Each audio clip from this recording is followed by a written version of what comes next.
Welcome, everyone. Let the roll reflect that all council members are present and a quorum has been established. Before we start tonight, we are withdrawing items 1X-2 and X-C-1 regarding the zoning definition of family from consideration.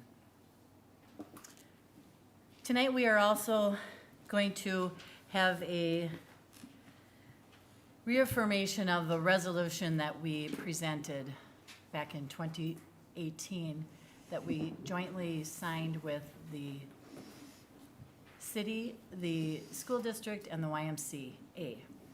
Prior to that, I would like to make a statement that a week ago I made a statement about the Waits family and the mistreatment that had happened towards them.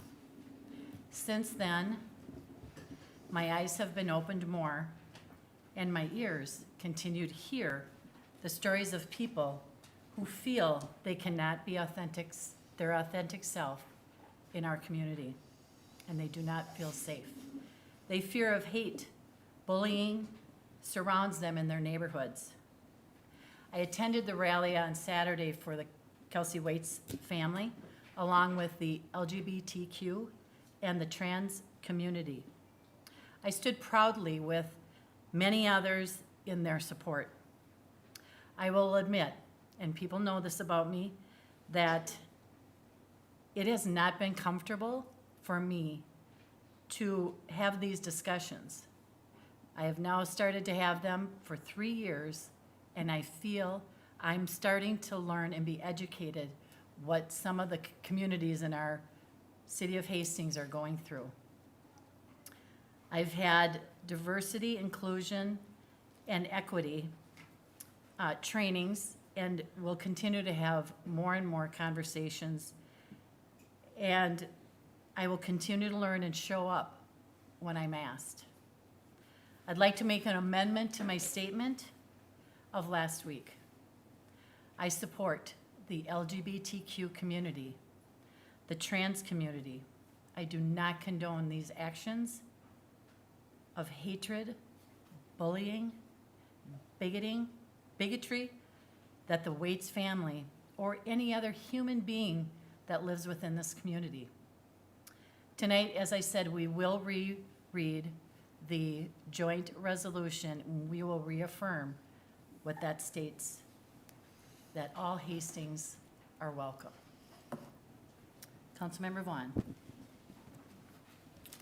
Thank you, Your Honor. We are gathered on the 29th day of April 2018 to resolve and proclaim our common beliefs, aspirations, and commitments to ensure that Hastings is a safe and caring community for all persons.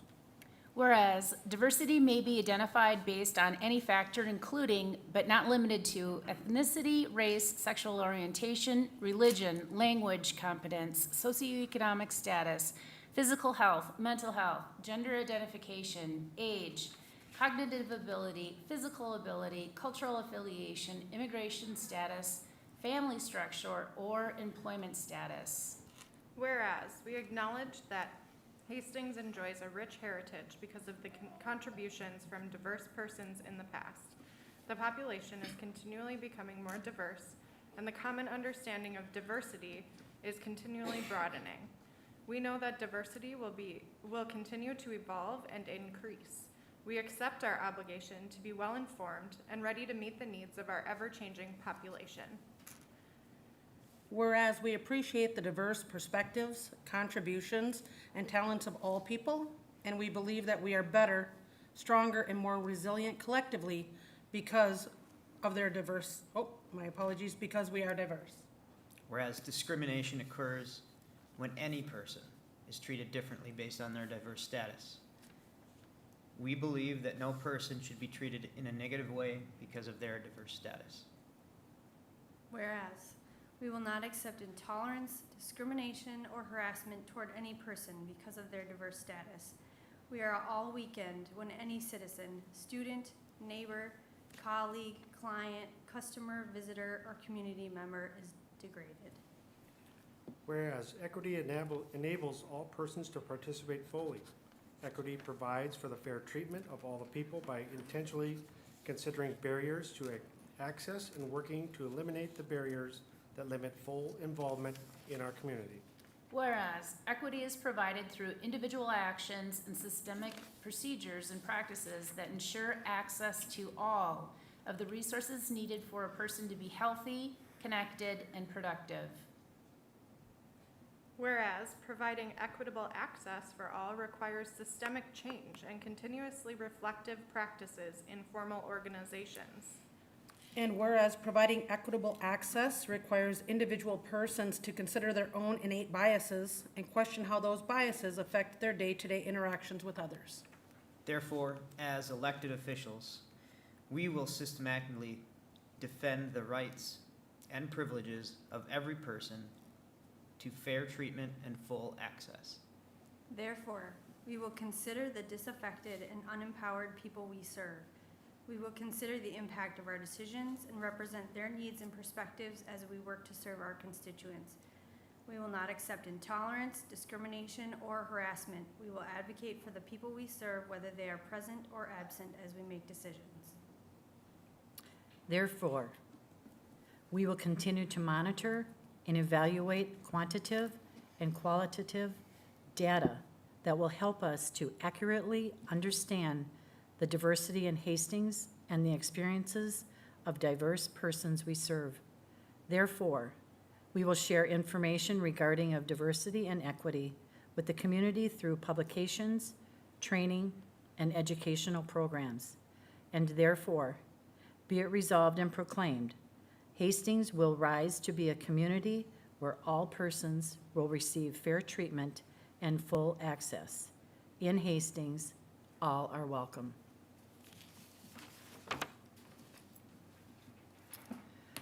We have a number of wonderful people in the audience tonight to recognize this evening, and we will take a few photographs after that. And with us, we will have Dan Would our city administrator, do a little presentation for us.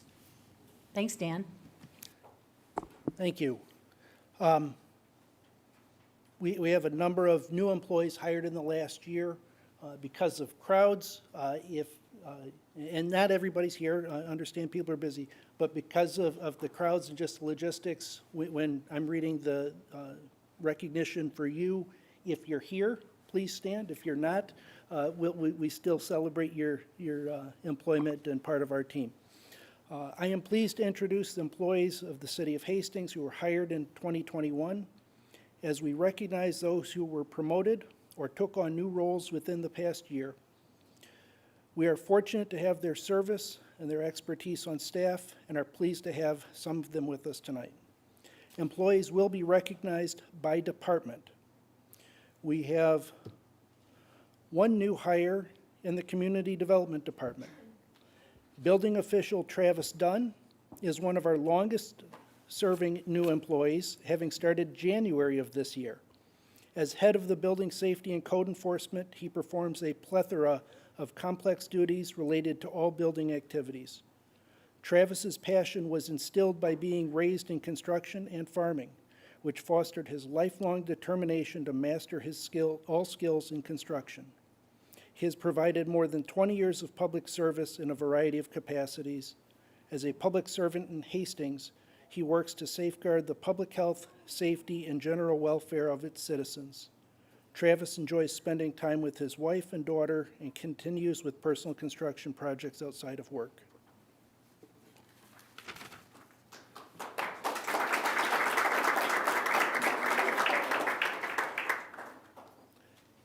New employees in the administration department include the following. Lady Jones began employment with the city in April as a City Hall receptionist. In addition to her front desk duties, she assists with the cash receipting process, which includes ambulance and utility payments. She also helps the building department with filing and recording permit applications. Her most recent job prior to joining the city was with Loving Care Nursing and Home Care in West St. Paul. Lady lives in Cottage Grove with her husband and her 2 children. She spends most of her free time at her kids' activities, which lean heavily towards sports.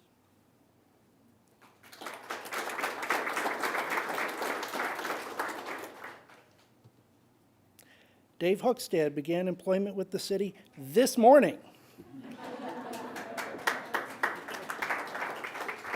As our IT manager.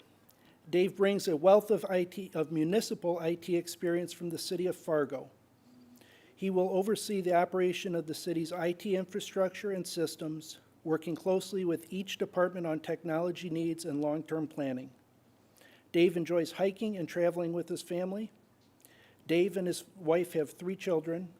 His daughter started college this year, and he has 2 sons that are in high school and middle school. Welcome, Dave.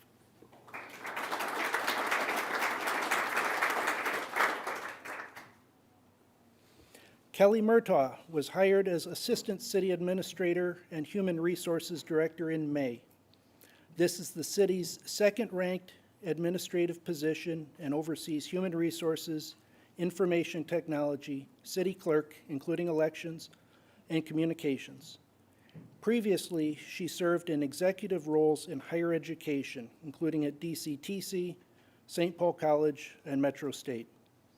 She has quickly become a valued and trusted member of our team, collaborating across departments, building strong relationships, and supporting professional development. Kelly is a Hastings resident and regularly experienced with the Highway 316 construction and detours this summer.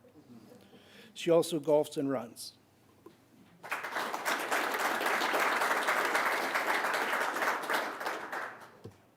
Attorney Corey Land of the firm Levander, Gillen, and Miller joined us in February. Corey is the chair of Levander's Municipal Practice Group. She is a past president of the Minnesota City Attorneys Association, and she frequently presents at MCAA conferences. She provides newly elected officials training through the League of Minnesota Cities. Over the past year, we have found Corey to be personable and professional, and have appreciated new perspective and creative suggestions she has brought to developments in ordinance enforcement. In Corey's free time, she is a champion curler.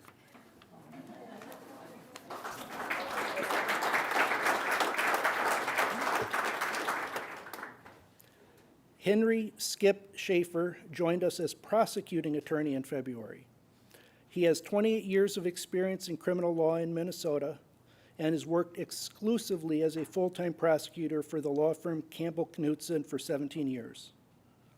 He works closely with patrol officers and investigators. In 2016, Skip was winner of the Outstanding Prosecutor at MAD's statewide recognition awards. Skip is also a veteran of the South Metro Law Enforcement Polar Plunge and has run with local law enforcement in the Torch Run for Special Olympics.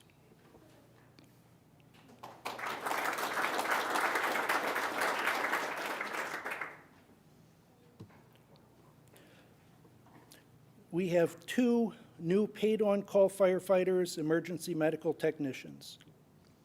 Julia Napper comes to us as a fully trained firefighter EMT. She has previous experience as a Meesville firefighter and is planning on attending paramedic school to further her ability to help our community. We thank Julia for joining us and look forward to her future with the City of Hastings.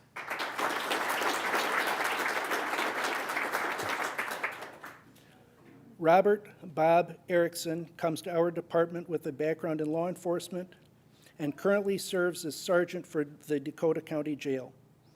Bob has begun his EMT training,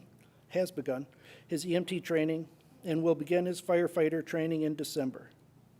We thank Bob for his willingness to serve and look forward to his contributions to the City of Hastings.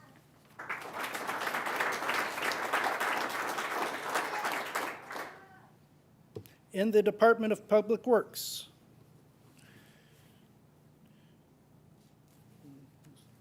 the script is out of order, excuse me. Just want to double check it. In the Department of Public Works, Joe Spagnoletti was promoted to Public Works Supervisor. Joe began his employment with the city 8 years ago already and has taken a strong hold on all aspects of public works. He has been very involved with planning daily activities as well as large-scale projects. Joe and his family recently purchased a new home, and they are very excited to get settled in and make it their own.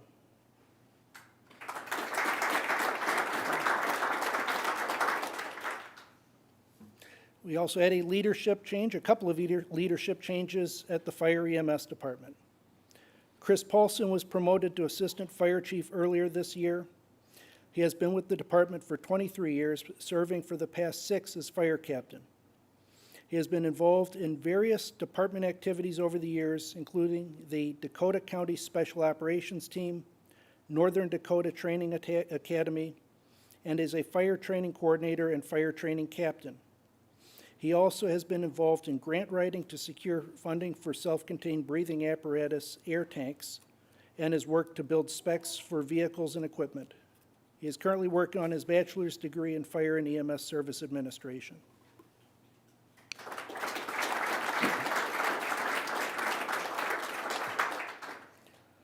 Chad Jensen was promoted to fire captain this year.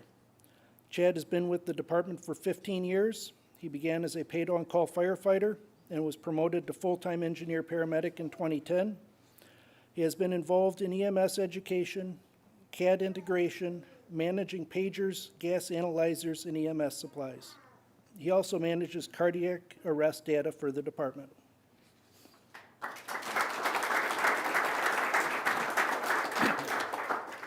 David Usadis was promoted to the role of full-time engineer paramedic. David began with the department as a paid-on-call firefighter in 2019. During his time here, he has been involved in EMS education, EMS committees, and is always willing to contribute to the department. Dave has a background in EMS education and served as an EMS instructor at Inver Hills Community College for 12 years.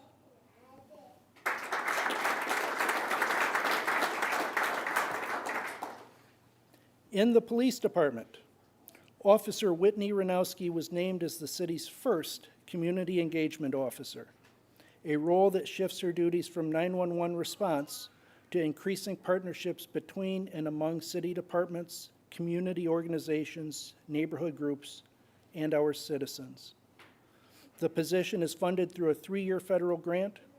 Her work has quickly shown to enhance communication, inspire collaboration, reduce homelessness, and improve the quality of life of our residents. Ranowski transitioned from her 911 response duties to the community engagement role in January. She joined the Hastings Police Department in 2014.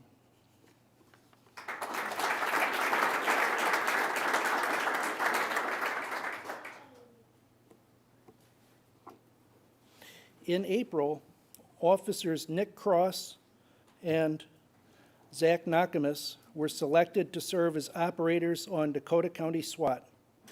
Like Hastings, the team is made up of volunteers from most, if not all, Dakota law enforcement agencies. Over the next few months, they attended regular training, including basic SWAT school at Camp Ripley, among other specialized technical training. Cross has been with us since 2018, and Nakamas since 2020.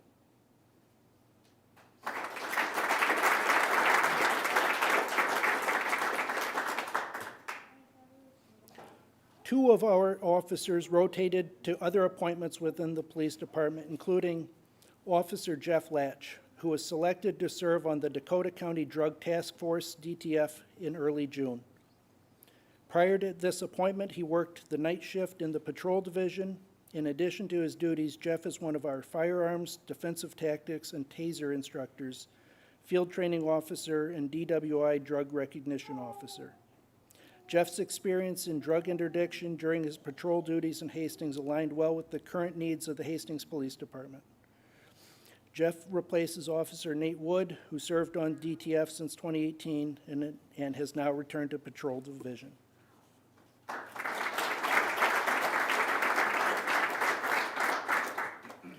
Also in June, Officer Chad Schlichty was appointed as an investigator and assigned to the investigative division. Chad joined the Hastings Police Department in 2019 after serving as a police officer in St. James and deputy sheriff in Martin County. During his tenure, he received a great deal of investigative training and practical experience, all of which aligned well with our current needs. Schlichty replaced investigator Paul Young, who served as an investigator since 2018 and has since returned to the patrol division. These sorry, go ahead.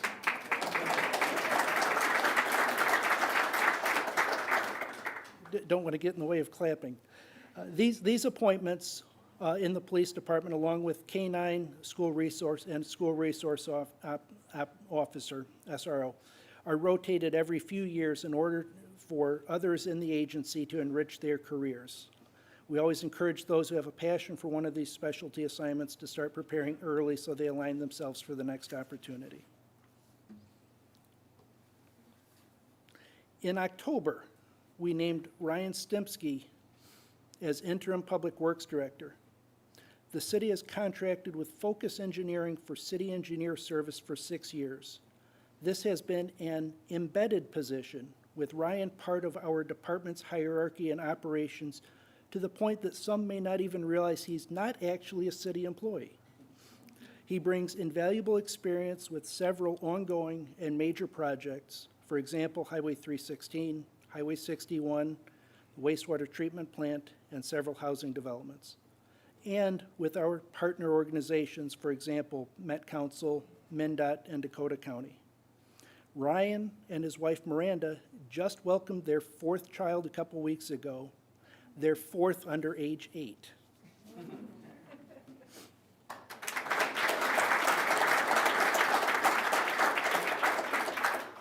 I think we missed a photo, so apologies for that. So back to Public Works Department and new hires. We also welcome Alex Kiefer, who began work as a Public Works operator in September.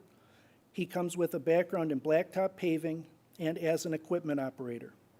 In his short time with the city, Alex has experienced many new job tasks, such as learning how the city water system functions, storm sewer system maintenance, sanitary sewer line maintenance, and the city hydro plant operations, just to name a few of the many tasks a public works operator encounters on a daily basis. Alex is excited to get behind the wheel of a snowplow truck when the white stuff hits to make the road safe for all motorists.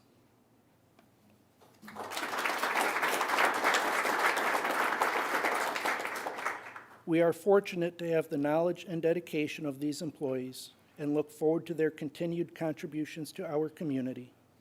Thank you for joining me in welcoming our new employees and in congratulating those who have earned promotions this past year. If we could briefly break and get some group photos with the council and employees that are here tonight, and then we'll get back to the regular meeting. Thank you.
Over a little closer.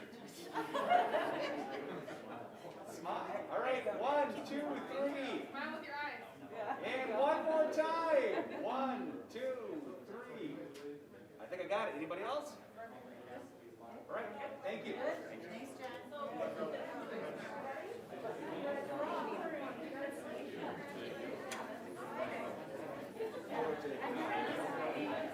Professional herding cats.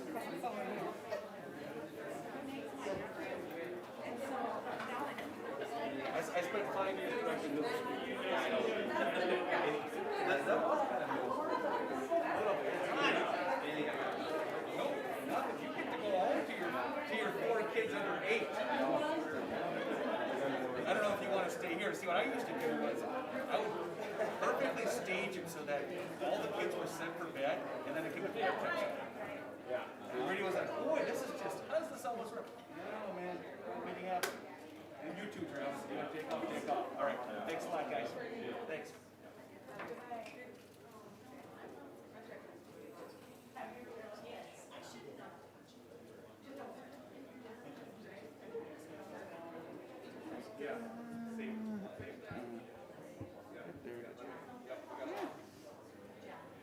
Yes.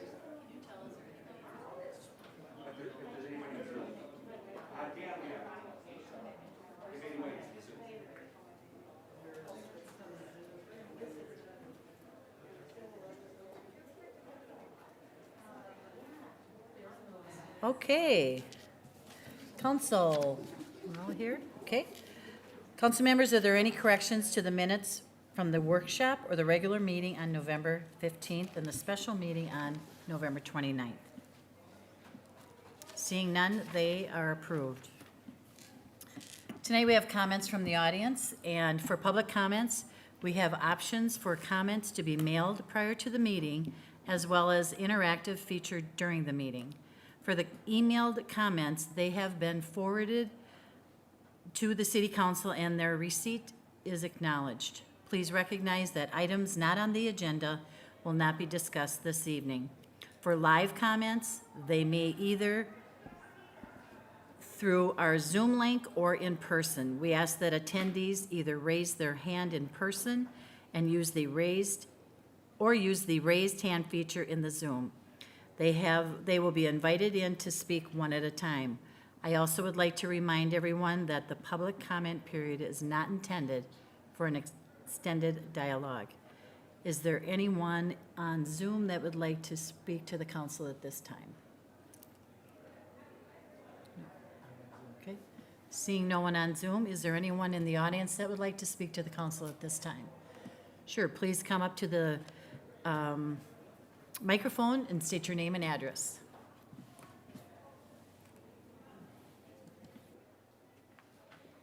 Thank you. My name is Kelsey Waits. I live at 1602 Fallbrook Court in Hastings. This is actually my last city council meeting as a resident of the city of Hastings, and so I wanted to take a moment to address the council. What? Oh. Okay. So, thank you for giving me an opportunity to speak. I'm here as a current Hastings resident and an active community member. I imagine, I am going to try to, we're going to keep the emotions in check a little bit tonight. I imagine you're all aware of my family's story and what has happened over the last few months. I wanted to address that here tonight and also how it relates to the proclamation you reaffirmed just moments ago. First, thank you, Mayor Mary, for amending your statement, and thank you to the council for reaffirming that proclamation that was initially made almost 4 years ago. However, statements and proclamations are not enough. Reaffirming this proclamation and actually leading by its values are two very different things. Proclamations like this are an opening for the conversation, but they are not the work itself.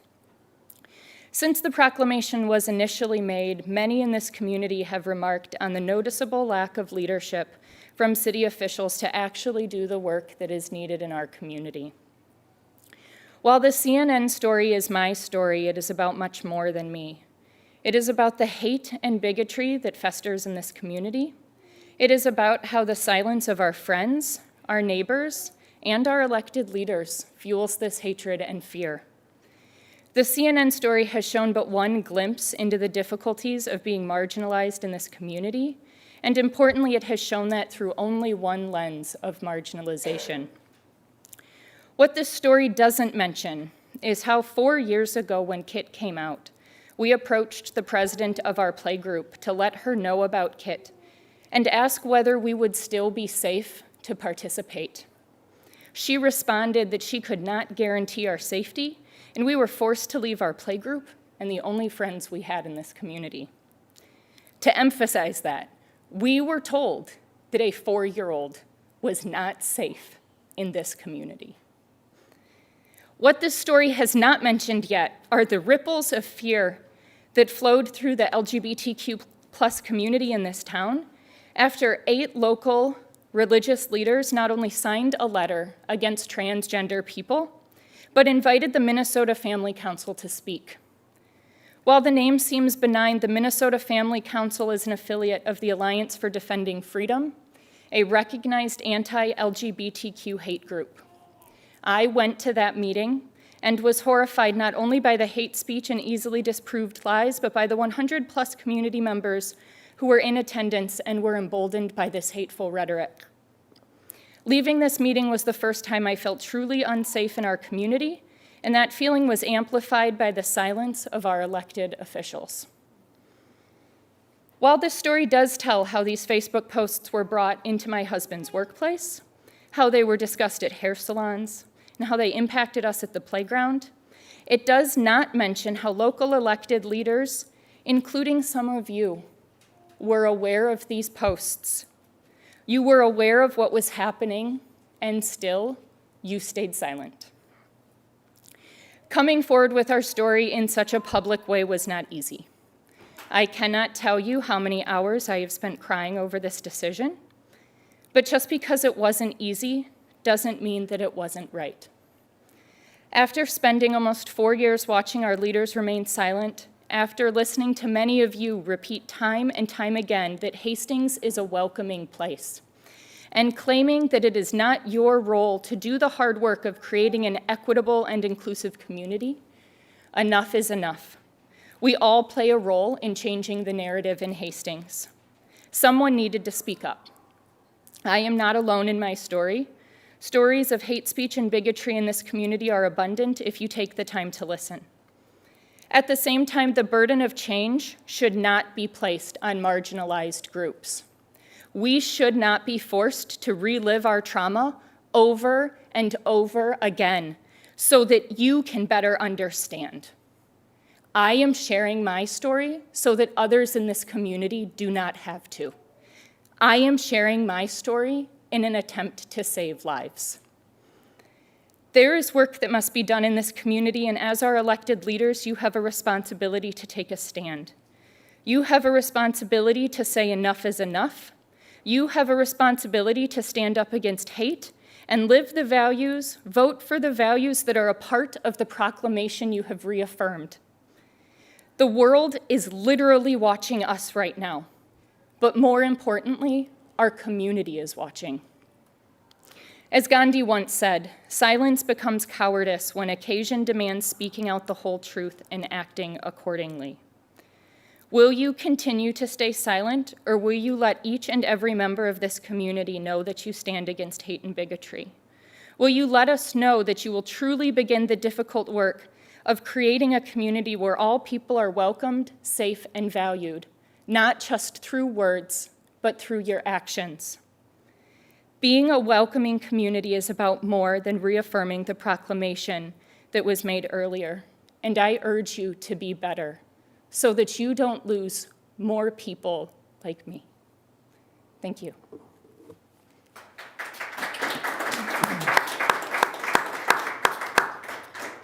Thank you, Kelsey. Is there anyone else in the audience that would like to speak to the council at this time? Okay. Okay. Please step forward and address you with your name and address. Yeah, hi, my name's Patrick Wesselman. I live at 3839 Shannon Drive. I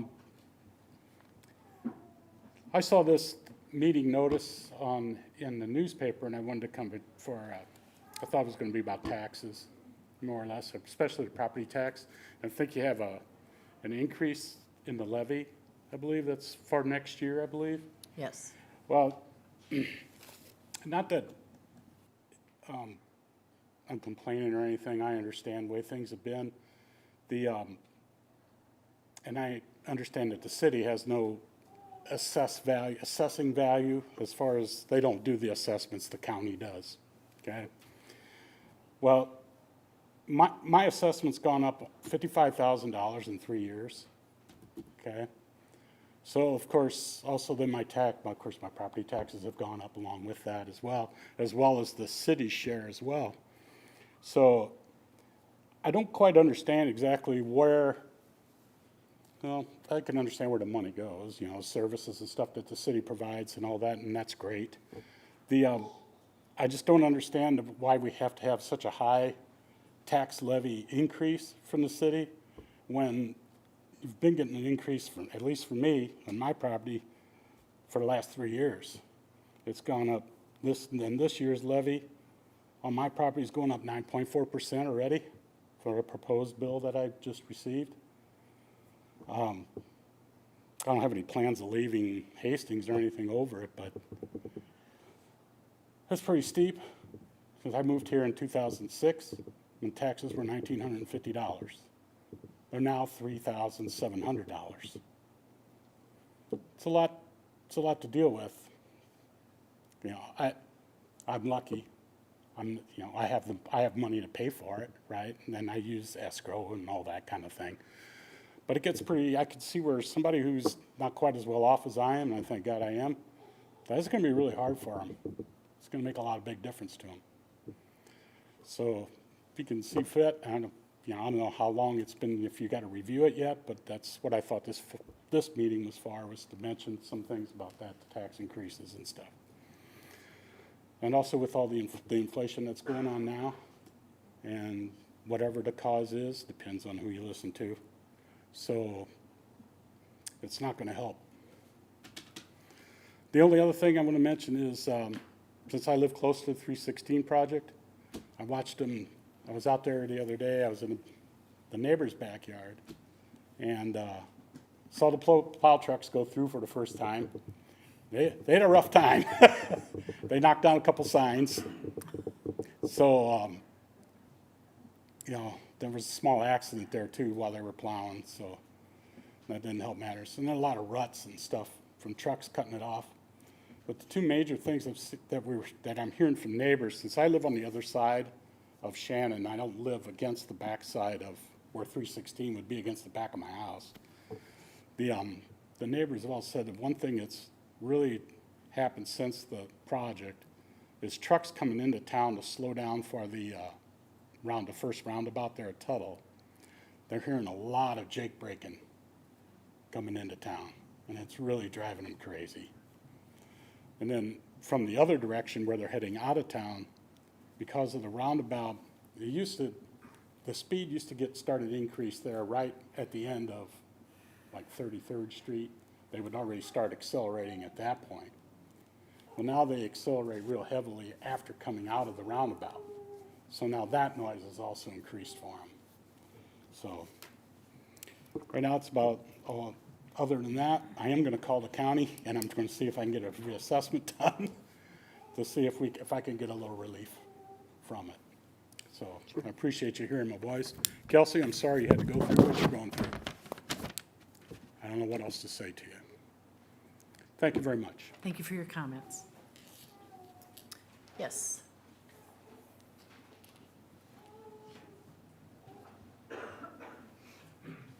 Hi, my name's April Bailey. View is my married last name. I am, my address is 2614 Yellowstone Drive. And I'm a member of the nonprofit IDEA, a mother of 3 beautiful children and a resident of Hastings community for almost a decade. I'm here today because my child is also transgender. Kelsey is not alone in this community. There are other mothers of us that are scared of exactly the same thing that she went through. I actually met Kelsey because of this. A couple months ago, I was looking for advice on the Facebook group Hastings Mom. Sadly, Kelsey reached out to me to let me know that things were not safe for trans children. I took down my post that day. After hearing her story, I was heartbroken. I was scared, but I was still hopeful. Before it was taken down, I was messaged by several moms. One of them asked me, "Are you sure she hasn't been abused? Sexually abused?" So not only did I get the feeling that my son was not going to be socially accepted, and instead misgendered, I was also going to face people thinking that he was sexually abused. My stomach was in knots and still has ever since. Hastings has been a safe place to me before this. I love this town. I do not feel safe raising my son here anymore. Change needs to happen in this community. Change starts when people of power start advocating for those with quieter voice. My son's voice will grow strong one day, but just like Kit and their mother Kelsey, I am also his voice. And we need you to be even louder so that we know that we are not alone. Thank you. Thank you.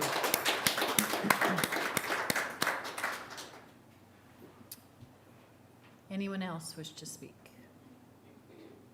There is someone on Zoom. Oh, they left. Okay.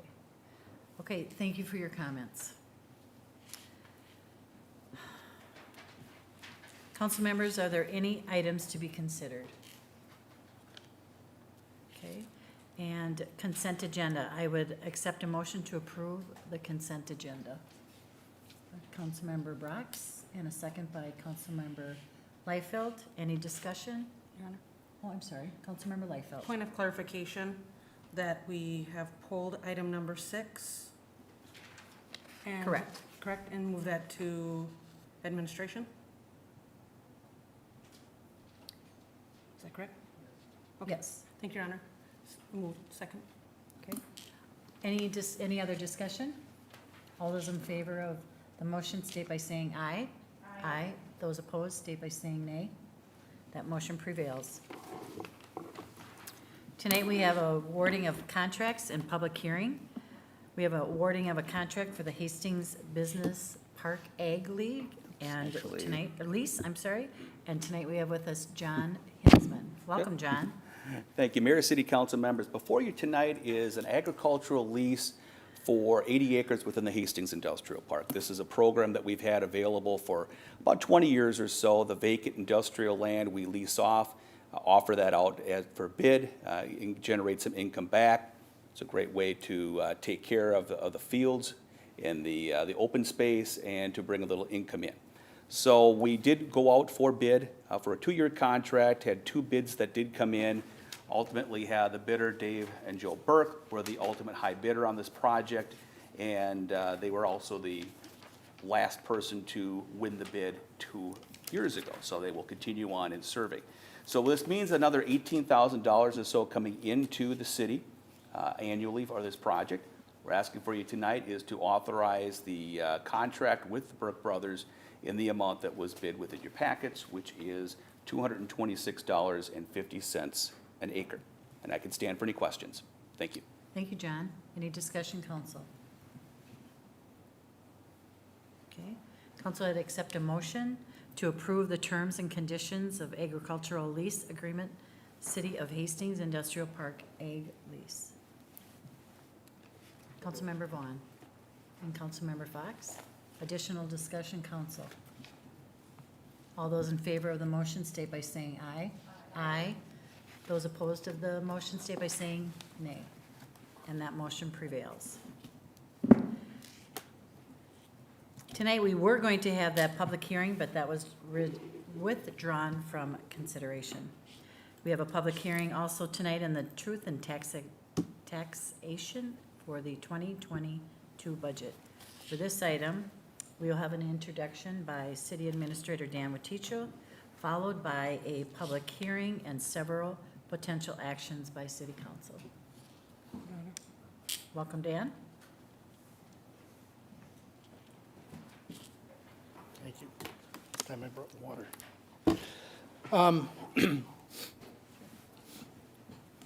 As mentioned during the public comments earlier, there is a public hearing this evening on the city's budget. I will give a brief overview and presentation. We'll open it to the public, and then potentially there are several budget-related actions that the council might take tonight or at a future meeting. But as noted, the purpose of this Truth and Taxation hearing is not just to give an overview. It really is to hear from our taxpayers about, are these in the right direction, are there concerns, answer potentially questions. As noted earlier, the market valuation is done by the county, and that's not for the city council. That's not really the purpose of this tonight, but it is something that obviously does have an overall factor in the taxing process. As mentioned, there are several actions to enacting the budget, and those might happen this evening. If council would like, we can certainly bring them back in 2 weeks if you need some time to think about it or want to look at some other options. But the statutory deadline is the 28th of December. So tonight and the 20th are our 2 scheduled meetings.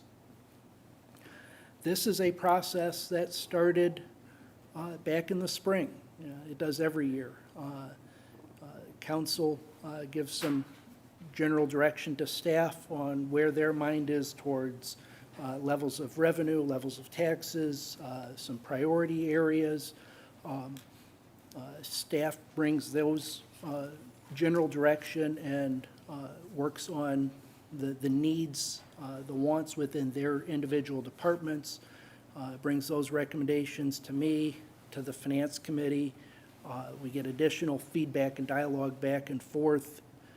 We had a city council workshop in September, and based on that workshop and that point in the process, the city council had a resolution setting a preliminary budget and levy, which legally sets a cap. So that's the amount that was in the notice that went out to our taxpayers. The city council could choose to leave it at that level or could choose to reduce it, but it cannot go above the amount that was in that September decision and notice to the community. County set out those estimated tax impacts are hearing tonight, and whether tonight or later in the next couple of weeks, the council will adopt the budget and levy. In setting the budget, it looks at we look at a number of principles. It's easy to talk about taxes, but it translates into the services that we provide as a community, whether it's parks or police, the variety of employees that we recognized earlier today, the services that they provide our residents and businesses. We try to set revenues, particularly taxes, at realistic levels. And also need to make sure that we maintain adequate reserves and amount in the bank, because there can be unforeseens. That also does play a positive role when we're taking on debt for long-lived projects. Particularly the last several years, the council has had a strong emphasis on maintaining our infrastructure, particularly streets and the pipes underground. I know at the staff level, when we're talking about our departments and our budget aspects, we do review the city's core values of communication, optimal service, respect for resources, and enthusiasm. And ideally, we also look at support for the city's strategic initiatives. And this summer, in September,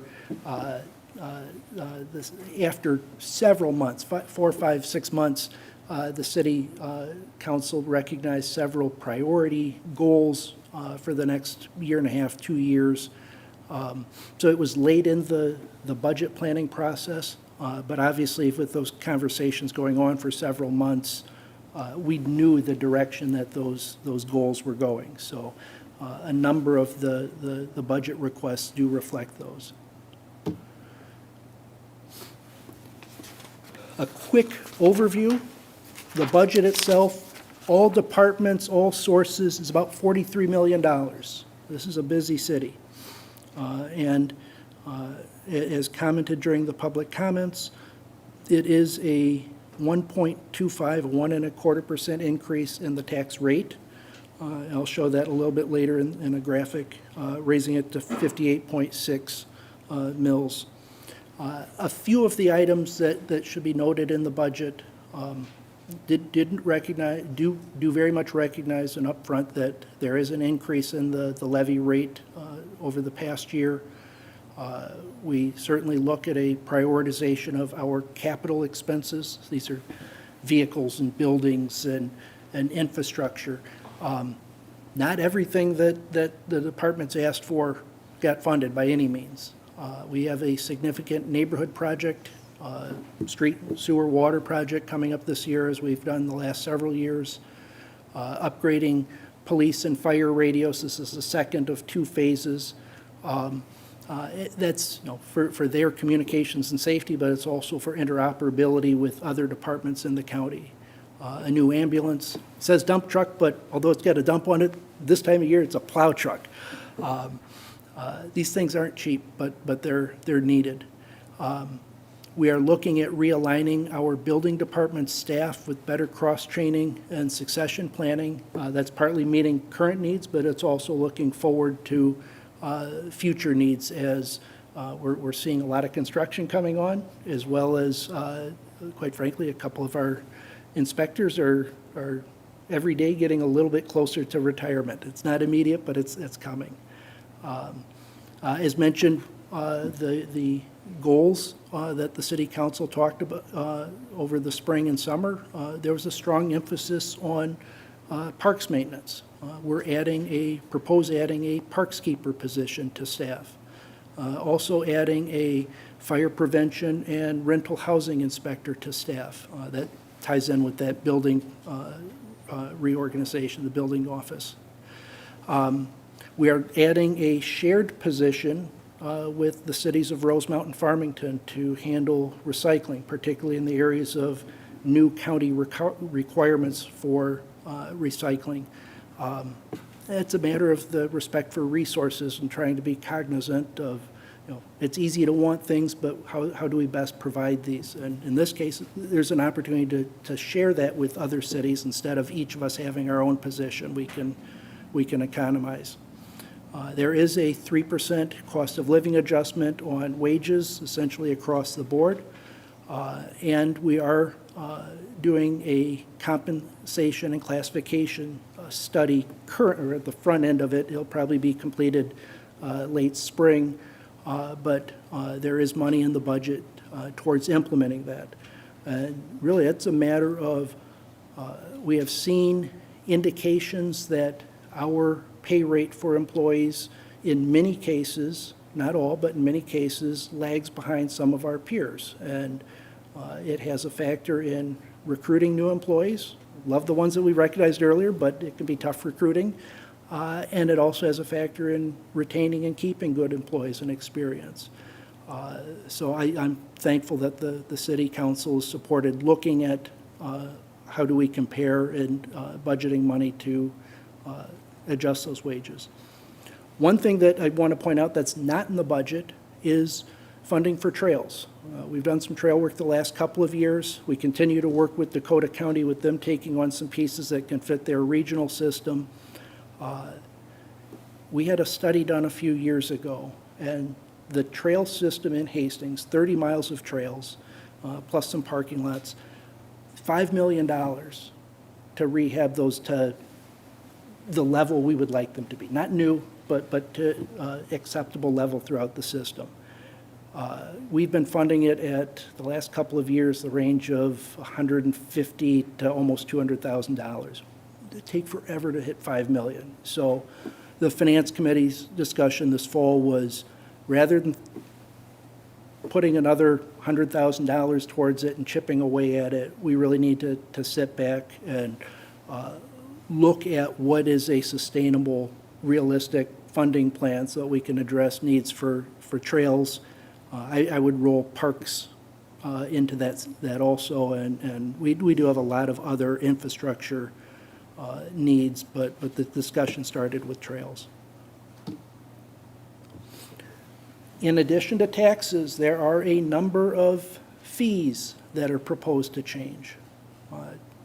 A year ago, going on 2 years ago, we worked with our financial advisors at Ellers on a utility rate study, and in it looking at needs in the water system, the sewer system, projections for growth of our numbers of households and businesses, trying to have something that's manageable over time. It proposed 3.5% increase in water, 1% in sewer, and 4% in stormwater.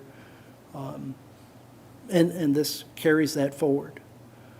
We're proposing a number of changes in fees in the fire and EMS department.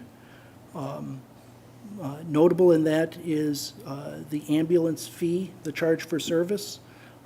It's been 5 years since we adjusted those. This is an increase overall, but it also simplifies the system, and instead of having two separate rates for city residents and city non-residents, it sets in place a consistent fee. We are required to provide, or the state requires inspections of schools, hotels, churches, which we've been doing essentially for free. It's not big dollars, but in contracting with the state, we can receive payment for those. Similar, we do fire extinguisher training for a number of groups, and the cost of time, the cost of supplies and equipment, we've been doing it for free. It's a nice service. It's certainly beneficial to the community, but it's helping small groups rather than the community at large, so recouping those costs. There are proposed increases in the Parks Department, particularly at the pool and the arena. Those are essentially balanced with increased seasonal staffing costs as well as some operating costs of the arena. We are looking at, still in the slide, we're looking at some consolidation of fees in the building department, building construction fees. I will say that those are not in the resolution tonight. That's something that, because, although there is an increase, it largely is trying to simplify and change things. In talking with staff last week, preparing for this, we felt it was better to have the Finance Committee meet and look at those specifically. So it's coming discussion, but it's pulled from the budget proposal. And water meters, the cost of the meter, actually the reader system on it, inflation, it's gone up. So we need to make sure that's covered, as well as we install those, cover that cost for the installation of the readers. So it's not just taxes, but fees are certainly a part of our budget. We also have outside money coming in, roughly $2.4 million over the next 3 or 4 years. Don't have to spend it all at once. The American Rescue Plan Act, federal dollars. The budget includes about $640,000. Here's the item specifically for. Several additional police radar signs. And we'll put around town, you are going 35, and it flashes at you, and a way to bring people's attention to their speed and safety while they're driving and not have to put that burden on the patrol department. Also, several portable safety cameras that can be deployed to areas that might be having vandalism or break-in concerns. We can certainly use for events and gatherings, but again, trying to use technology to assist the police department. Accounting software, it's not fun, it's not exciting, but it touches all of our operations, and our existing system is certainly not user-friendly. It became even more difficult with some remote footing for employees during COVID. It needs to be updated, and funding for that through ARPA. We are proposing to add special purification filters, about $3,000 apiece to each of our fire apparatus. Certainly helps in this pandemic environment, but also they go into smoky, nasty places, and if it helps reduce some of the carcinogens that may be on their clothing, on their vehicles, helps keep them from breathing that contamination. Dave's here to talk about cybersecurity penetration. We actually have talked with a basically hire a hacker to test our system and make sure that we're addressing any vulnerabilities, as well as some upgrades in our servers. Everything's runs on computers these days, and we need to make sure that we keep that infrastructure up to date too. So although there's outside money coming in, this is a hint at what's in the current budget. There's roughly $1.7 million that's undecided that council have future discussions on how to utilize that. The tax impact itself, property taxes are the biggest part of our budget. As I said, the proposed rate increase next year is a 1.25% increase to 58.6. The levy itself, the property tax levy, at a little over $16 million is about a 6.4% increase. Part of that, I don't have the dollar figure, but a little over 5% of that is strictly due to increased property values, whether it's increased valuation or new construction. A portion of it, about 1%, is actually, a little over 1% is actual increase in the levy amount itself in the budget. Talking 6.41%, try to translate it to dollars, 1% of levy equates to approximately $163,000. If we look back at that list of some of what's in the budget, and granted, these are just the capital items, that plow truck that I mentioned is $260,000. The new ambulance is $295,000. 3 squad cars are almost $150,000 for 3 of them. But give some perspective on why the increase, although we try to keep it as tight as we can, there are legitimate needs in the budget proposal, and some perspective on how those dollars shake out. This graph, I think, is very a good illustration of that change in the property values. The gold bars are the total tax capacity in the city, and whether it's new construction or increased property values, you can see that those have been increasing somewhat steadily in this period from 2013 to 2022. The green line, which is slightly increasing, is the amount of the property tax levy. So as you recall, I said it's on the far right end, $16.3 million, roughly $1 million increase over last year. But what's interesting to it is the red line, and that's the tax rate, so the amount per thousand on somebody's taxes. As we've seen an increase in tax capacity, whether it's new construction or increased values, over the last, this is 9-10 years, we've had a general trend of utilizing that increased value to cover the increased levy, and actually seen a downward trend to the tax rate. On the far right side, last year from 2020 to 2021, we held it even, or almost even, a slight decrease from 57.39 to 57.35. Yes, this year we're proposing an increase up to 58.6, but do take stock in the overall trend being down. And actually, the tax rate is still a full % less than it was 2 years ago in 2019. A little bit of perspective. This is based off of preliminary levies. Everybody's having their truth and taxation hearings right now in the next few weeks. This is our neighbors across Dakota County, and we're at a 3.34% increase in the average residential homestead property. That's certainly more than Rosemount or Apple Valley, Burnsville. It's right in line with Lakeville, shade less than Egan, it's less than Inver Grove, less than South St. Paul, but give some perspective on how do we compare to other communities and their budgets that they're working with, or at least the property tax side. Similar map for commercial properties, excluding tax increment financing. It actually shakes out to a 0.2% decrease on the commercial side.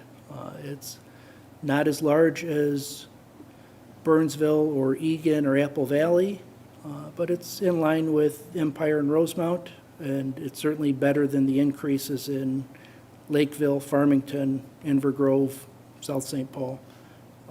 So just a little bit of perspective on how Hastings compares to other communities. Obviously, every property is going to be different, but those are the overall trends. I do want to mention there's several actions tonight, although there's an action on the property tax levy of the city. In general, there also is a separate action for the HEDRA levy. It is limited to 0.0185 of market value. As we have done for a number of years, the proposal is to use the full amount that's allowed under the law, which is about $414,000, about half of HEDRA's overall budget of $815,000. I do want to note 3 specific capital projects and mention these really because of the way that they've come up or changed during the budget process. These weren't planned in the fashion that we started way back in May. We're looking at painting. Sounds simple, but it's a matter of maintenance. The water tower out by the school. Earlier this year, we were planning on that being $750,000 to $800,000. We're looking at it now being $1.4 million and possibly higher. Proposed that being covered through a bond issue. Was proposed that before, but obviously it's bigger, which means bigger future payments. And expect that in the coming year, we will be meeting with Ellers and seeing if our long-term projections need some updating as projects have changed or costs have changed. We last year received a $2 million grant from the state of Minnesota for this building, rehabbing the historic domes as well as some HVAC improvements in the building. It's early in the architectural design process, and at this point, our estimates range from roughly $2 million, which is covered, to close to $3.5 million, depending on the extent of how much work might need to be done. Part of that will be regulatory by the state, part of that will be decisions by the city council, part of that certainly will be putting the project out for bids and seeing what construction prices come in. But there's a huge range of costs.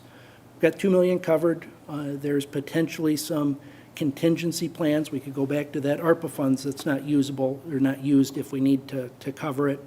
But really, we're waiting to see more precise where those numbers come in before we start specifically addressing what target do we need to meet. The other one that came up this past year is a storage building. We have currently about 10,000 square foot of storage in the old UBC lumber building, in the north one.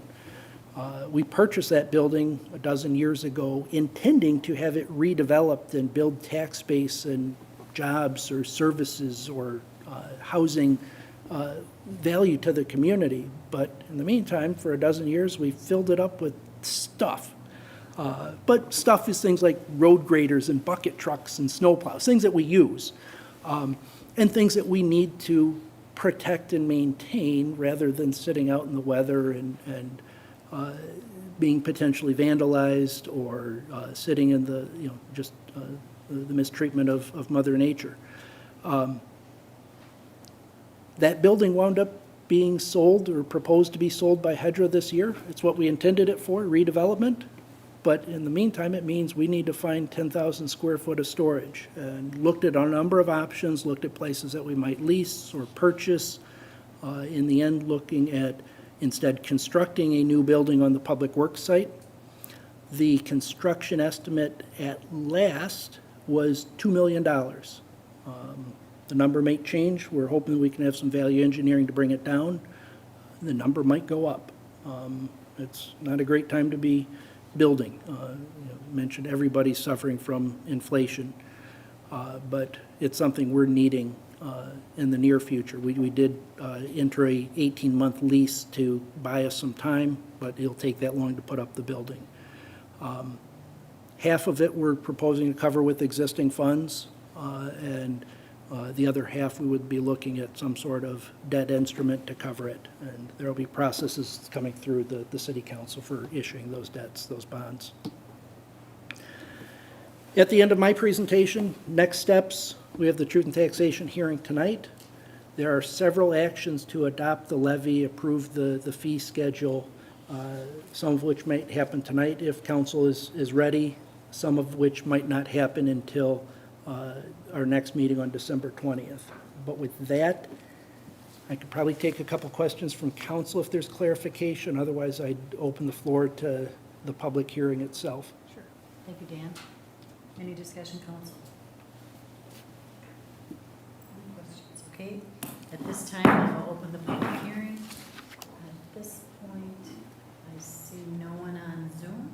Is there anyone in the audience that would like to speak on the public hearing on the truth and taxation? Again, is anyone in the audience that would like to speak on the truth and taxation? Okay, at this time, I'll close the public hearing. And council, any discussion at this point? If not, I would accept a motion to conduct a first reading and an order of public hearing for December 20th, 21, to consider an ordinance amendment adjustment for the various city fees. Councilmember Lightfoot. Okay, Councilmember and Councilmember Brox. Sorry. And all those in favor state by saying aye. Aye. Opposed, state by saying nay, and that motion prevails. Then, council, I would accept a motion to adopt a resolution adopting the final 2022 city property tax levy and final budget.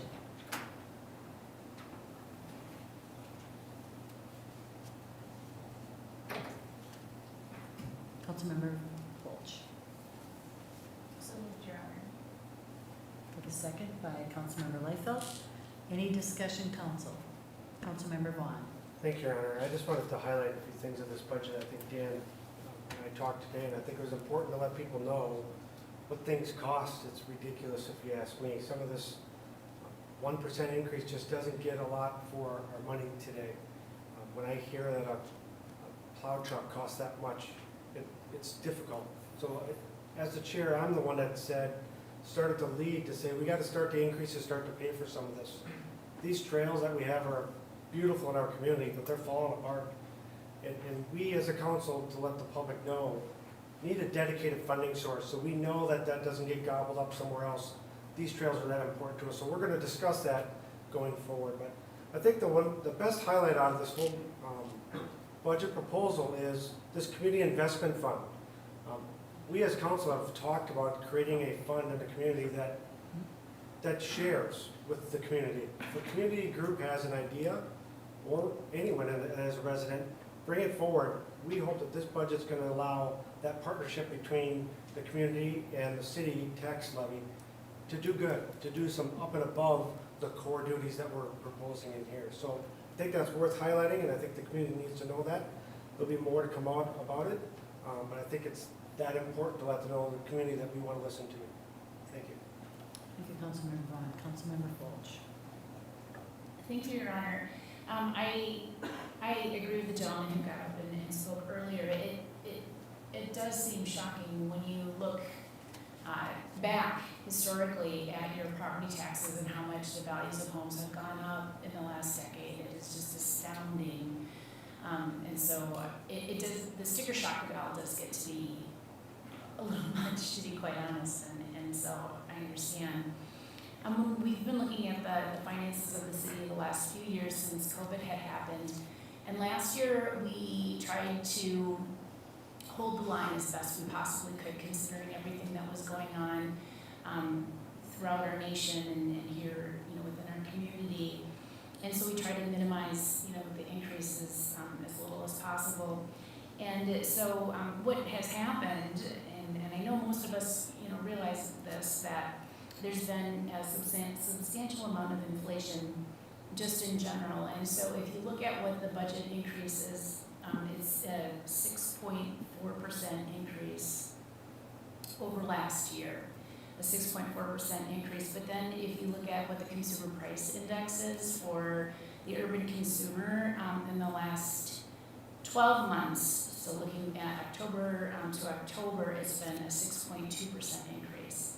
And so really what we're doing is holding the line in the amount of what we can purchase with our finances. For a very long time, I feel that the city council was overly conservative in what it is that they were allowing for budgets and asking staff to cut year after year after year after year after year. And now we're in this position where we are so far behind in infrastructure improvements for our roadways and our trails, as Councilmember Vaughn and Mr. Wachija were saying earlier, that it's difficult to even begin to see how it is that we catch up in those infrastructure improvements. And so, although it does feel like it's a drastic amount, we're just trying to be supportive of maintaining city operations at, what we've had in the last 2 years when you think about it, and, kind of in that respect for purchasing power and all. So I just wanted that to be said, that we recognize, the impacts. And it's been a hard decision. We've had a lot of discussion about it. And if we're quiet up here and we're not saying a lot, it's because we have spent so many incredible hours going over the budget already and talking through a lot of these issues. We're almost a little exhausted, so please don't care that we don't think that we haven't been passionately having these conversations behind the scenes. So thank you, Your Honor. That was it. Thank you, Councilmember Fulch. Any Councilmember Brooks? My question is about the utility rates, and that was, based on my recollection, there was several years where the utility fees were going up. Is this the last increase that was recommended as that, because it was a stepping up structure where it went up slowly over time? Is this the last one, or will there be more in future years and future budgets? I do not have the graphs at my fingertips, but I know that it was increases for a number of years. It was not quite that stepping increase that we might like to be over temporary.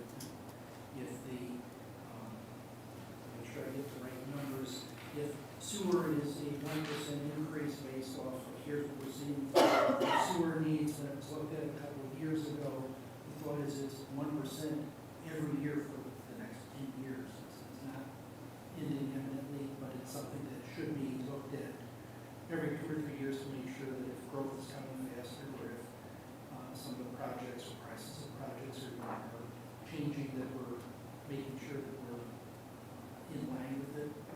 It's not this year or in the next few years.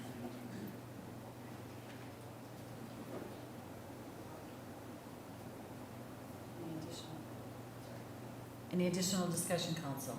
There's a motion on the floor at this time. All those in favor of the motion state by saying aye. Aye. Opposed to the motion state by saying nay.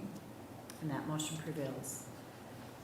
We also have I would accept a motion to adopt a resolution approving a final 2022 HEDRA and HRA special tax levy.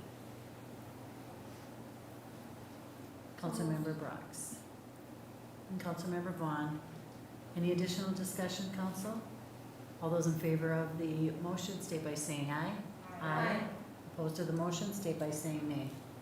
And that motion prevails. One final, council.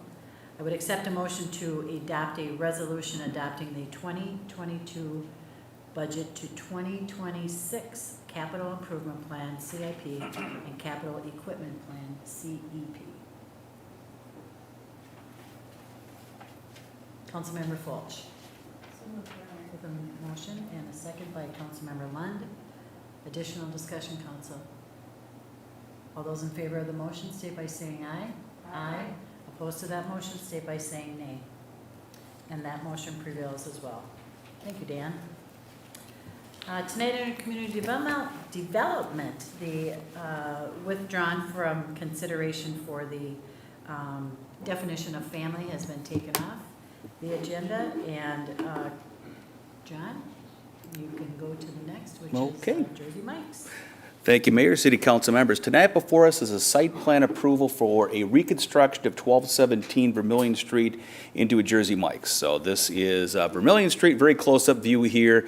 This is the old Enterprise Auto, former Taco John's building. This building would be demolished and essentially rebuilt in about the same location and similar configuration. So this is what before, this is after here. So entrances to Vermillion Street would remain the same. Drive-through would be going around the building as such.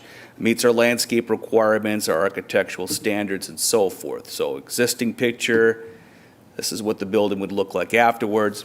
Size of the building's a little bit smaller. It's not quite as deep as the other building, but the parking lot and parking is very similar to it. Planning Commission did review this on November 22nd, voted 7-0 to recommend approval.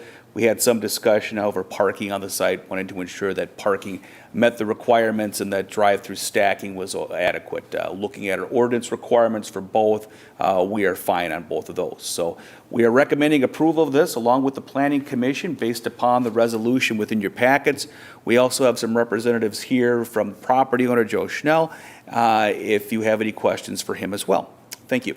Thank you, John. Council, any discussion? Councilmember Vaughn. Thank you, Robert. John, it sounds like you talked about the parking, but do we have to get MnDOT's approval? I mean, I've seen other places on Vermillion that back up on Vermillion. Does MnDOT have any say in that? Or do they have a say? Sure, council member, yes. MnDOT, anytime that construction occurs upon Vermillion Street, MnDOT is involved. We have involved them in this circumstance here. They are fine with the entrances, they are unchanged, and with the configuration being proposed. Thank you. Thank you, Councilmember Vaughn. Additional discussion, council. Okay.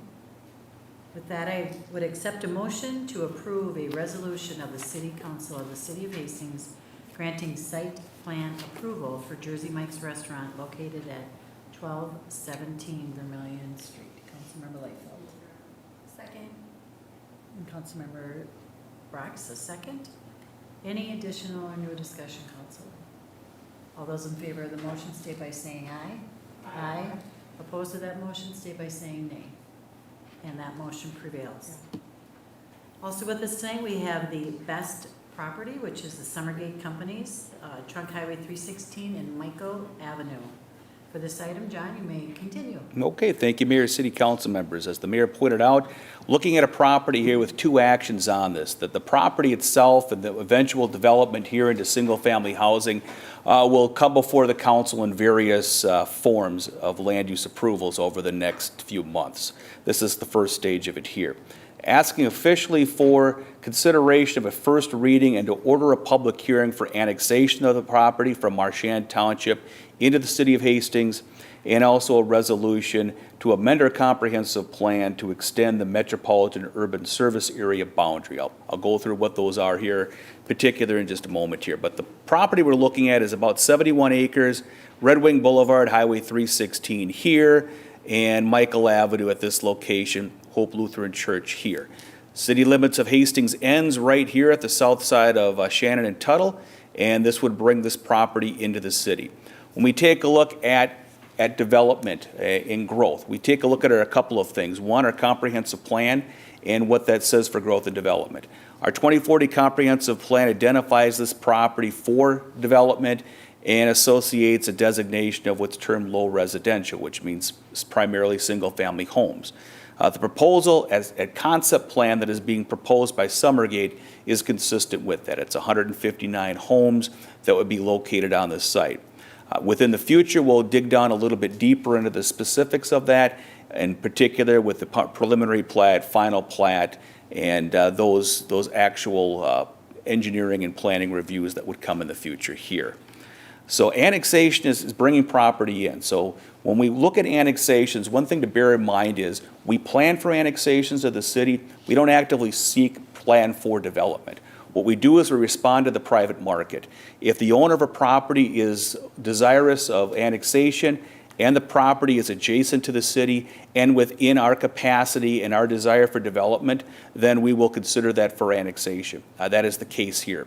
This is a piece of property that has been planned for many years for development and incorporation into the city. It's been in our 2040 plan and I think the last two plans at least before that.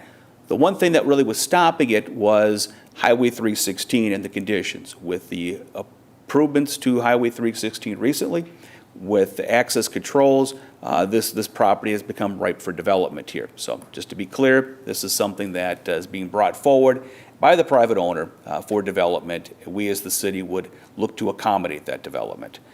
That's the annexation portion of it. What we would do is order a public hearing that would happen in January, the second meeting of January in 2022, to meet our statutory requirements on that.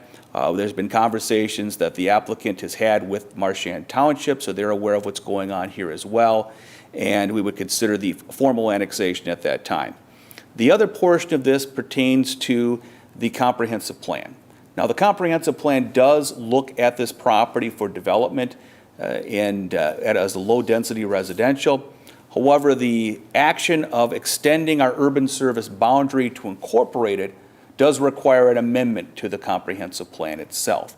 So it is consistent with what we're doing with the comprehensive plan, but we would be physically moving that boundary.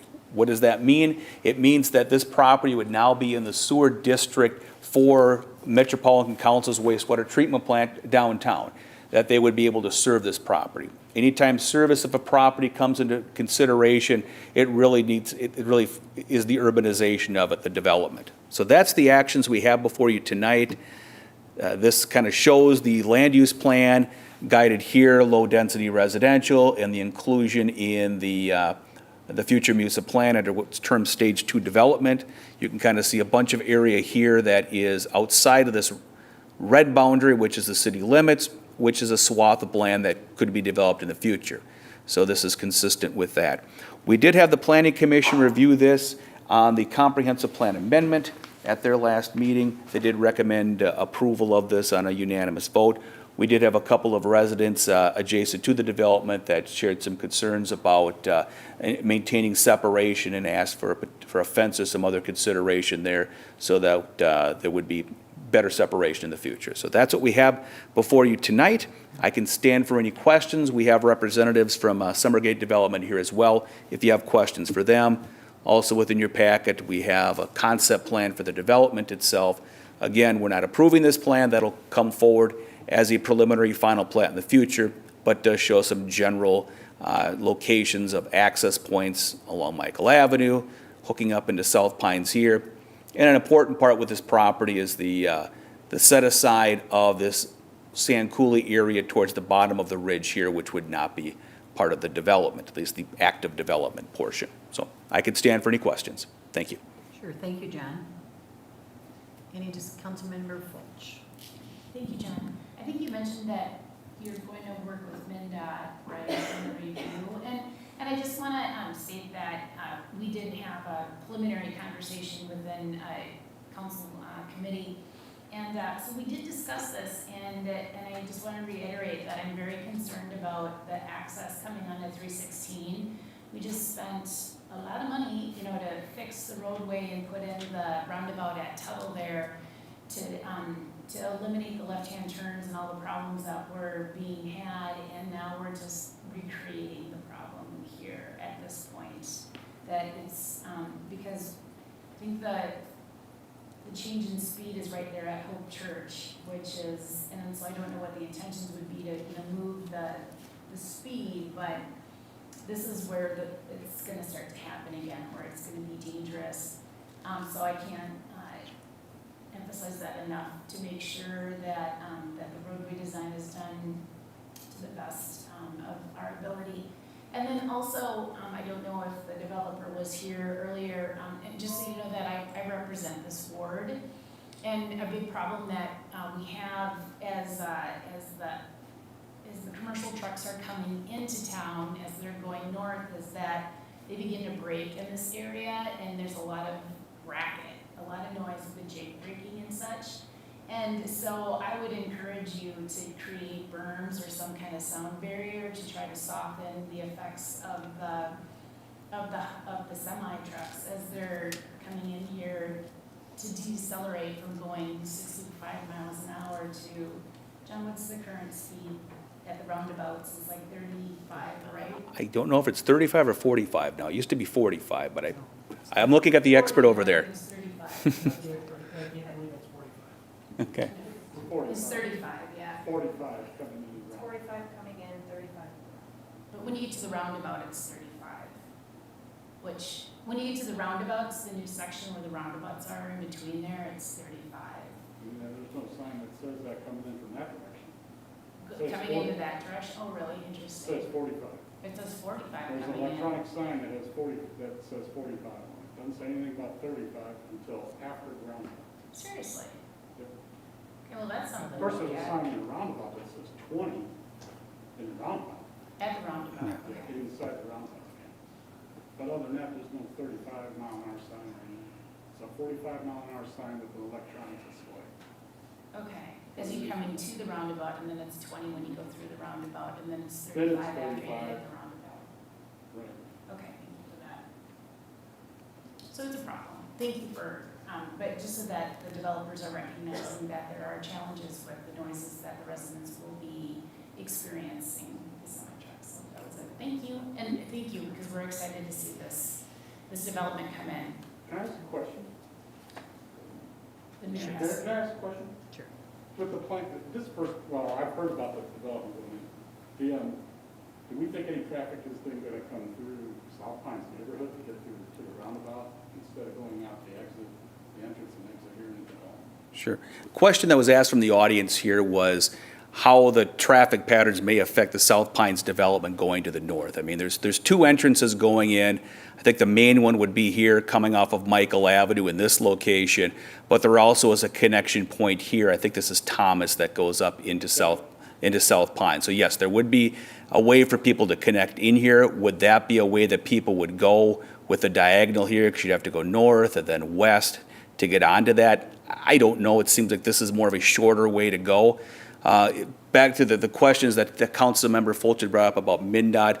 We have got MnDOT involved in the project as we speak now. They've provided some preliminary comments and suggestions on intersection improvements at Michael Avenue. So that'll be incorporated when we take a look at the preliminary and final plat when that application comes forward. Yep. Thanks, John. Councilmember Brox. John, do we know if Marshland Township is amenable to annexation, or if they have expressed any opposition? Councilmember, I haven't had any direct conversations with the township. I think in general, townships are not, don't do cartwheels when annexations occur. I have not heard strong objections from them at this point. What we do as a general practice is we have the applicant go to the town board to explain what's going on with the development. I know in past discussions that I've had with Marchand Township, and this goes back many years, when development was occurring 10, 15 years ago, it was a situation in which they were desirous of having a boundary that we would grow to and not over. And so that was part of our discussions about 10, 15 years ago. Councilmember Fulch. Oh, I'm sorry, John. The other thing I just remembered was the green space that's to the east of the development. Have there been continuing conversations as to who may take over that space if the city doesn't? Correct. Councilmember, yes, the applicants have been meeting with the DNR to see if that might be a potential inclusion into the SNA, the scientific and natural area that abuts it to the north with the prairie area that they have preserved there. So that's in discussion. I think the important part here is it's not part of the development. I think the developer's desirous of having another entity manage that. Thank you. No additional questions, council. I would accept a motion to consider the first reading and order a public hearing for January 18th, 2022 to consider incorporation of the site into the city limits of Hastings. Councilmember Fulch. So moved, Your Honor. And Councilmember Fox. Yes. Thank you. additional council, or additional discussion council. Okay, all those in favor of the motion state by saying aye. Aye. Opposed to this motion state by saying nay, and that motion prevails. Also, under this heading, council, I would accept a motion to approve a resolution of the City Council of the City of Hastings amending the City of Hastings 2040 Comprehensive Plan. And Councilmember Lund. And Councilmember Vaughn. Additional discussion, council? New discussion? Okay, all those in favor of this motion state by saying aye. Aye. Opposed by the motion state by saying nay. And that motion prevails. Tonight we have a first reading and an order of public hearing under the ordinance for annexation, resolution, comprehensive plan amendment, and extend urban service boundary. Thank you. Okay, under administration, we have the emergency, oh, sorry.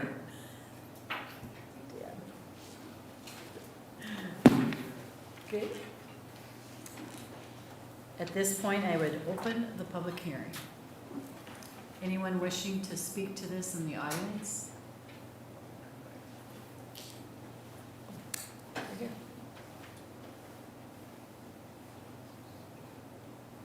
That's it?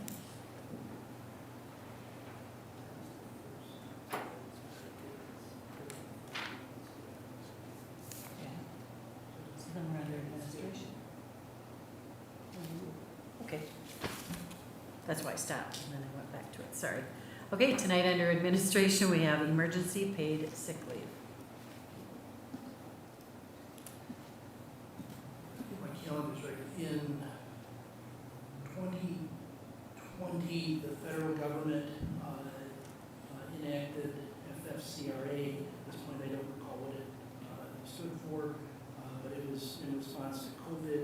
It essentially required all employers to provide 80 hours of emergency paid sick leave to their employees in response to COVID. There were some other nuances to it based off of, was it kids out of school because of COVID, or school closures or things, or daycare closures. That expired December 31st last year, 2020. Since then, the city council took 3 actions extending it to March to June, and then December of this year, 2021, voluntarily, feeling that obviously we still have the pandemic, it still impacts our employees and their families, and wanting to make sure that there's some additional coverage for them in this environment. So the proposal from the management team unanimously is A, to extend that further an additional 6 months to the end of June. No matter if the pandemic is still out there, we're seeing variants, as well as we're seeing some schools going back to hybrid or distance learning. In a matter of, in this environment, propose getting past the current school year and extending an additional 6 months. The other part of our proposal, our recommendation to City Council, is to replenish that 80 hours. So when the federal government initially mandated and said 80 hours for each employee, when that expired a year ago, the city extended it, we just left it at the existing 80. So if an employee needed some of that time, they were working against that 80-hour bank, and gladly we could assist them, but it was kept out at 80. Our proposal is to replenish that and bring everybody who has used some of it, whether it's been an hour or 80 hours, build that bank up, back up to 80 hours per employee. The length of the pandemic's been dragging on. The relative low cost or risk of low cost, we think outweighs the cost to it, and the need for goodwill and working with our employees and making sure we're keeping them safe.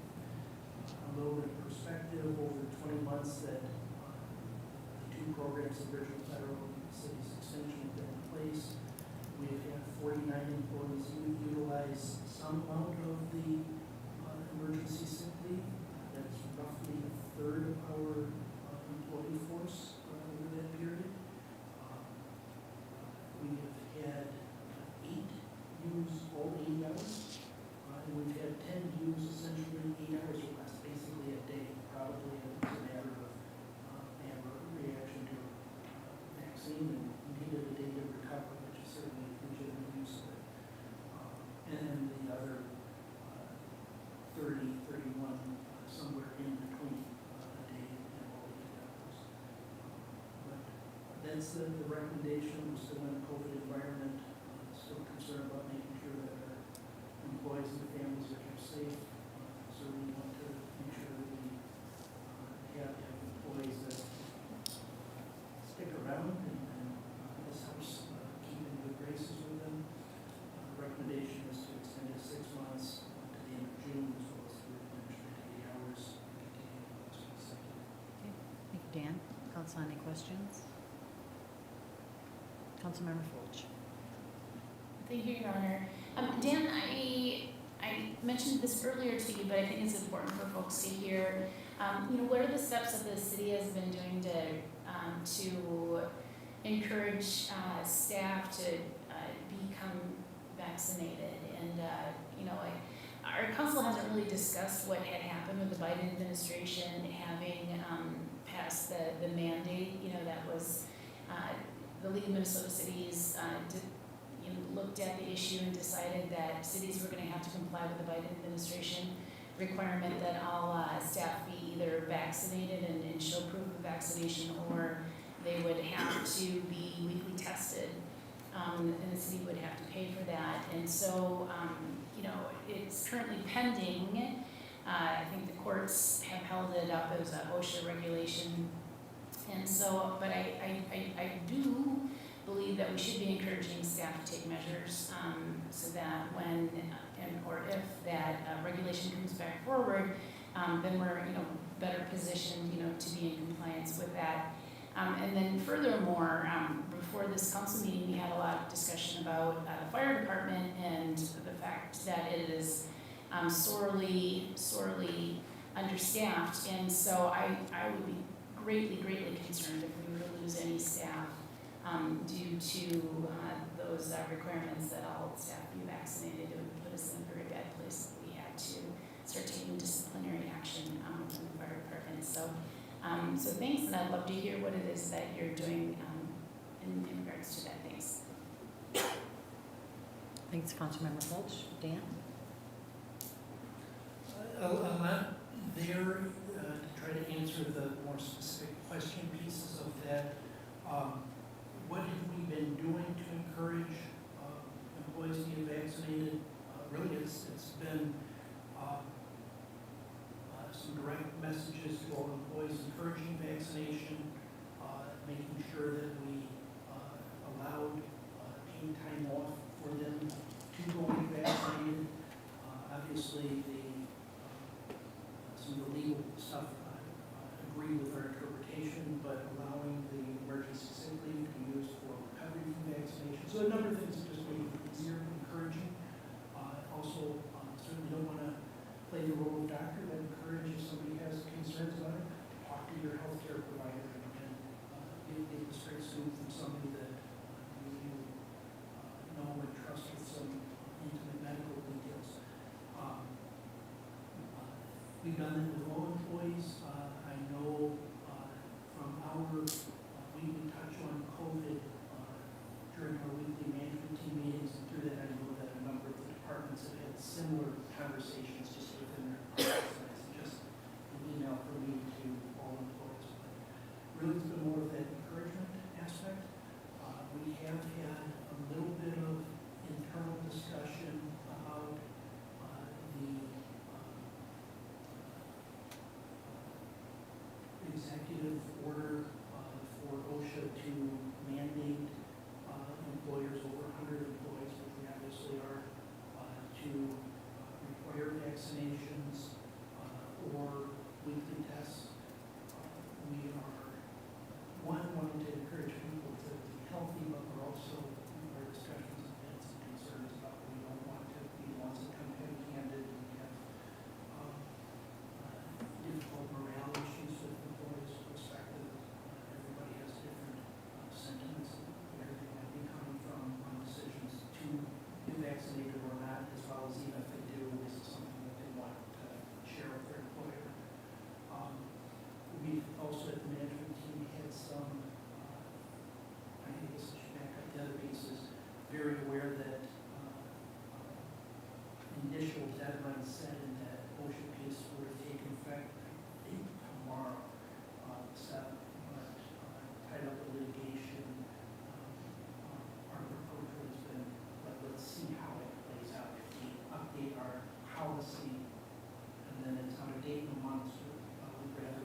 example of incentive. I know Lakeville, I believe Egan, have done a couple of versions of giving a day off, 8 hours of paid time off PTO that an employee might use at some point during the coming year. So it certainly impacts operations. It's not exactly free, but it certainly is sort of a non-cash aspect of the city. Could be a way that we would look at encouraging that as an incentive to vaccinate, tell us that vaccinate. Again, we're really wanting to address or recommend something like that based off of what comes from the OSHA mandate. If mandate changes in the courts, did we pick the right incentive or the right actions we proceed? So we're looking at that as well. Great, thank you, Dan. Personally, I am in favor of having incentive programs to encourage those perhaps who haven't been vaccinated yet, or to get your booster shot as we're going along. You're supposed to be getting it every 6 months because of the effectiveness rates of the immunizations going down dramatically. And so I would much rather provide incentives to staff rather than being heavy-handed if that requirement comes through. So anyhow, thank you again. Thank you, Councilmember Fulton. Thank you, Dan. Additional discussion, council? Okay, then I would accept a motion to approve the extending the emergency paid sick leave through June 30th, 2022, and replenishing the amount to 80 hours effective December 6th, 2021. Councilmember Vaughn, Councilmember Fulch as a second. Any new discussion, council? All those in favor of the motion state by saying aye. Aye. Opposed to this motion, state by saying nay. And that motion prevails. Councilmembers, do you have any announcements? Oops. Oh, yes. So at this point, we pulled council wages from the consent agenda, and Dan can explain that, please. This has come up at least the last couple of years in budget discussions. During the workshop this summer, there seemed to be more general support or interest in it than there had been a year before. It's been, I believe, 7 years since council wages were adjusted. I'm sure I don't speak for you guys, but I know you've certainly said you don't take this job for the money. It's a love for the community, but it is a time commitment. Anyways, based off of the prior discussion or prior interest in saying it's something we should look at rather than doing every 7, 10, pick some number of years, I looked at comparable cities based off of population and metro area that's consistent with prior city council policy or current city council policy. I recognize that policy might change going forward. Got data from each of those cities. I think it was around 31 or 32 cities.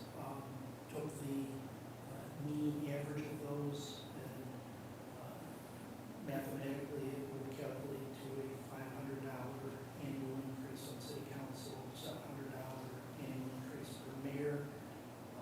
And the way that state law works, if you passed it now or in 2 weeks, it would not go in effect until after the next election, so it would be the effective January 2023.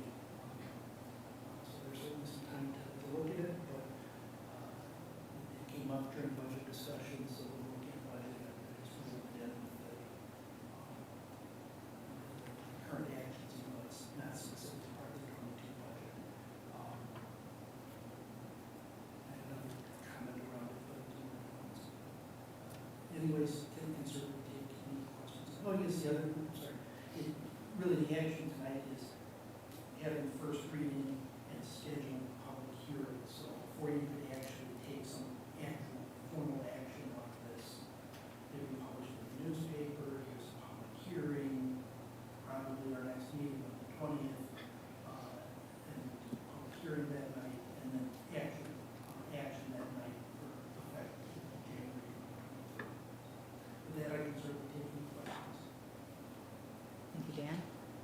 Councilmember Liefeld. Thank you, Your Honor. Thank you, Dan. When we chatted about this and I asked to pull it from the consent agenda, just to let you know why I pulled it, I didn't like how it read. There was not a single person sitting at this DS said, hey, we're not making enough money and we should get paid more. I want that noted. We all were like, clearly isn't why we do this, right? The reason this came up is we are going to be doing a comp and class study for the entire staff here within the city. And as a council, we also, if we're going to be paying for this comp and class to see, it just seemed that we'd be part of that. I think that's how I interpreted that entire conversation, was we would be part of that comp and class study. That being said, Dan has provided information just now and as well to me earlier today that the comp and class, when they add us to that, we don't know. Are they gonna say, oh, that's no work whatsoever, we'll just do that? Or are they gonna say, oh, wait a minute, now we gotta do that. Are they going to charge us $1,000? Are they gonna charge us $3,000? What are they gonna charge us, right? I don't want the city to pay more money for something that could be as simple as the data that Dan has been able to collect quite easily. But I wanna go on record saying that not a single person here said, boy, we're just not making enough money. That is not why this got brought up. It was brought up solely on the fact that we are looking to make sure that we are competitive in the market with cities like us. And that's what this was about. It wasn't about our pay. So, Dan, I appreciate your explaining that. It just seemed like it didn't present well to me when I read the words, increasing mayors and, I didn't like the way it said. So, Dan, I really appreciate your time and your explanation in helping me with that. Any additional discussion? Councilmember Fulch. Thank you, Your Honor. I have to agree about pulling it from the agenda because we had given direction for it to be included within that conversation, and this is the first time we've seen the information presented to us. It hadn't been provided in a workshop setting so that we could ask any questions, and so it feels like it's a bit of a blind side that it was thrown on the consent agenda in its current state. There's no data that was provided to go along with it. It just says what the low and the high was, and then here's the average. And then furthermore, it was based, I don't know on what year, if it's 2021 data, but it would be over 8 years, that $41 extra a month is only a 7% increase.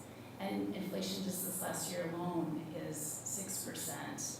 And so you are looking at 2001 data and then you're applying it in 2023. And so there's not an adjustment. And so I guess my point is that we haven't had any conversation about any of this. There's no data behind it. There's no explanation. It's just, here's the high, here's the low, here's the average. So we're proposing, okay, let's just have a hearing on it. And so, so personally, I guess I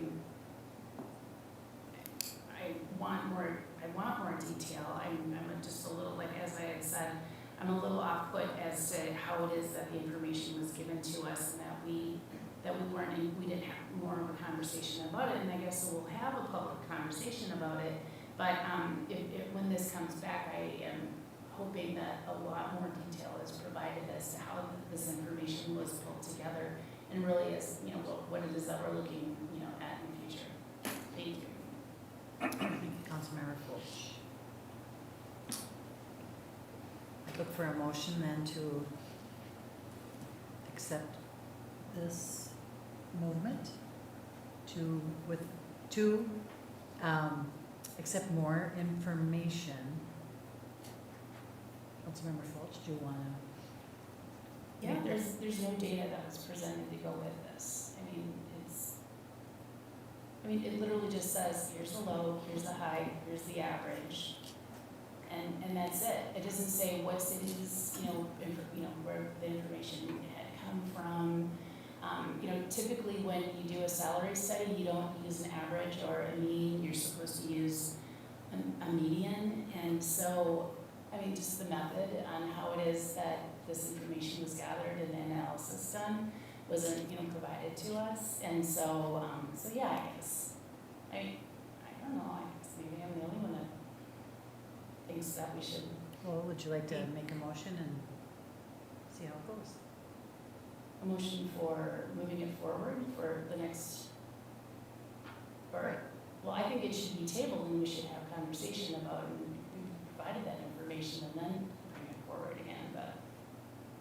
Because we had all agreed for it to be within the compensation salary study.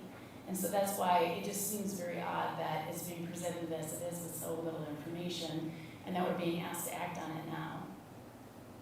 Okay. And Councilmember Vaughn. Thank you, Your Honor. I don't remember us all agreeing to it being part of the comprehensive study yet, but I think what's in front of us tonight was the first reading of a public hearing. And that's what we're voting on now, that's being asked of us. And then in 2 weeks, we come back. I think the recommendation could come from what Councilmember Fultz is asking for, is more data for us to make that decision in 2 weeks. In 2 weeks, if we don't think we have enough data, then we can table it, in my opinion.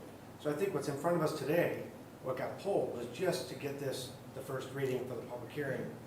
We'll have that discussion in 2 weeks. I'll make that motion. Okay, thank you, Councilmember Vaughn and Councilmember Lightfoot. Additional new discussion, council? All those in favor of that motion state by saying aye. Aye. Those opposed to the motion state by saying nay, and that motion prevails. Now, council, do you have any announcements? Okay, I have a few. Okay. After a delay due to the pandemic, our new city council group photo is now in the city hall lobby. Thank you to Cindy at McMagoon Portrait Design Studio. A reminder that snow emergency automatically goes into effect when 2 or more inches of snow have accumulated. Vehicles must be moved off the street until the road has been cleared from curb to curb. Cars that are in violation may be ticketed and towed. Recycle your old Christmas lights at the City Hall Holiday Lights Drop-Off Collection. Residents can drop off their unwanted light strands at the Joint Maintenance Facility at 920 10th Street West during the holiday season from December 1st to February 1st. And I went today and it's wonderful. So city offices will be closed from 11:15 to 1:15 on Tuesday, December 14th to accommodate the employee holiday party. The Met Council will hold a virtual open house about its plan for relocating the wastewater treatment plant at 6 p.m. tomorrow, Wednesday 15th. Met Council will also hold a formal public hearing, also by Zoom at 6 p.m. on Wednesday, January 5th. Information and registration at Hastings, www.tp.com. Meetings coming forward are Thursday, Hedra meeting at 6 p.m., Monday, December 13th, Planning Commission, 7 p.m., Tuesday, December 14th, Parks and Rec Commission, 7 p.m., and Monday, December 20th, 5:30 City Council has a Dakota County CDA workshop, and 7 p.m. on the same day as our regular council meeting, December 20th. And council, I would look for a motion to, sorry, Dan? Just to get back to the announcements, usually you get to do this since you have sort of the chair, but I do want to wish a happy birthday to our mayor tomorrow. Pearl Harbor, not the same year, not the same year.